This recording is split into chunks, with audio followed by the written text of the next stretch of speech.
ज्यावेळेला शिवसेनेबरोबर तुम्ही होतात त्यावेळेला तुमचे 23 खासदार निवडून आले होते. तुम्ही आम्हाला सांगत होतात की नरेंद्र मोदींचा फोटो लावून तुम्ही 18 खासदार निवडून आलात. सभागृहामध्ये विधिमंडळाच्या अधिवेशनामध्ये मी सांगितलं होतं की 2014 पर्यंत एकाच्याही बॅनरवर नरेंद्र मोदींचा फोटो कधीही नव्हता.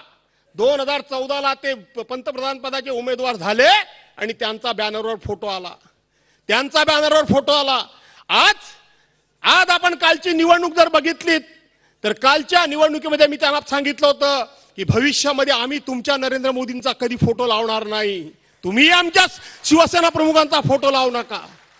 पण आज आपण जर बघितलं असेल तर शिवसेना प्रमुख ही एक अभूत अशा प्रकारची शक्ती होती.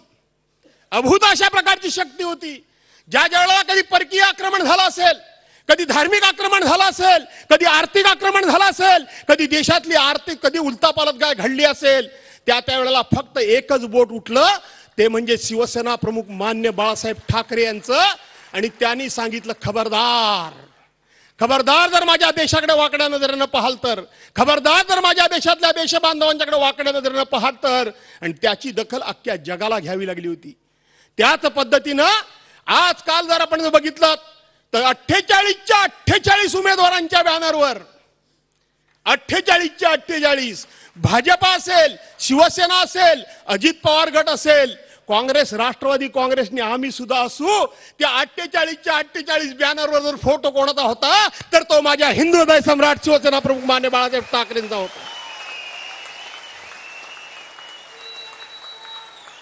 आम्ही तुमचा फोटो लावला नव्हता, आम्ही नरेंद्र मोदींचा फोटो लावला नव्हता. अरे स्ट्राईक रेटच्या गोष्टी कोणाला शिकवताय तुम्ही? तुमचे 23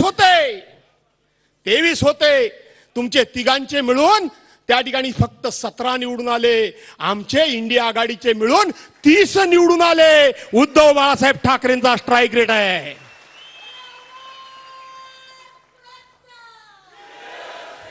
तुम्ही आमचे 13 खासदार चोरून नेलेत. आमच्याकडे फक्त 5 राहिले. 5चे 9 उद्धव बाळासाहेब ठाकरेंनी केले. 200चा स्ट्राईक रेट आमचा आहे. 200चा स्ट्राईक रेट आमचा आहे. तुम्ही आमच्या स्ट्राईक रेटच्या नादाला लागू नका, कारण ही बाळासाहेबांची शिवसेना आहे. आणि म्हणून आजच्या वर्धापन दिनाच्या निमित्तानं मी शिवसेना प्रमुखांचं स्मरण तर करतोच, तुम्हा सर्वांना शुभेच्छा देतोच. पण आज याच्या दिवशी मला असं वाटतं उद्धव साहेब, 2.5-3 महिन्यानंतर विधानसभेच्या निवडणुका आलेल्या आहेत. आज निश्चितपणे तुम्ही आम्हाला काहीतरी आदेश देणारच आहात. आज निश्चितपणे तुम्ही आम्हाला महाराष्ट्राच्या कानाकोपऱ्यामध्ये पाठवणारच आहात. पण या निमित्तानं सर्व शिवसैनिकांना विनंती करतो की आपल्या पक्षाला आता 58 वर्ष झाली. 58 वर्षामध्ये जो आपल्या अंगावर आला त्याला आपण शिंगावर घेतला. ज्याला आपण मोठं केलं त्याला मस्ती आल्यानंतर आपण त्याला जागा त्याची दाखवली. हे सगळं खरं आहे.